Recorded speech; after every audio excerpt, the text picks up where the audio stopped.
14 জানুয়ারি 2026 বৃহস্পতিবার বিকাল 4টায় চাঁপাইনবাবগঞ্জ 3 আসনের ধানের শীষ মনোনীত প্রার্থী ও সাবেক সংসদ সদস্য জনাব হারুনুর রশিদ চাঁপাইনবাবগঞ্জ সদর পৌরসভার 3 নম্বর ওয়ার্ডে গণসংযোগ কর্মসূচি পালন করেন। শিয়ালা কলোনি বাজার থেকে শুরু হয়ে প্রতিটি পাড়া মহল্লায় এই গণসংযোগ অনুষ্ঠিত হয়। এই সময় সাধারণ মানুষের মাঝে ব্যাপক সাড়া লক্ষ্য করা যায়।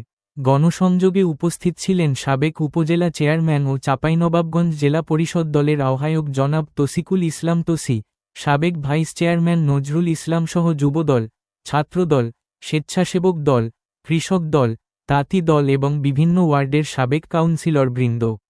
গণসংযোগকালে নারী ভোটারদের স্বতঃস্ফূর্ত উপস্থিতি ছিল চোখে পড়ার মতো। তারা প্রার্থীর সঙ্গে কুশল বিনিময় করেন এবং আগামী নির্বাচন নিয়ে নিজেদের প্রত্যাশার কথা জানান।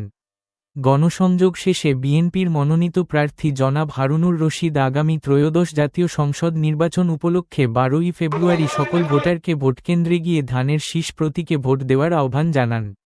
তিনি বলেন, জনগণের ভোট ও সমর্থনই গণতন্ত্র পুনরুদ্ধারের প্রধান শক্তি।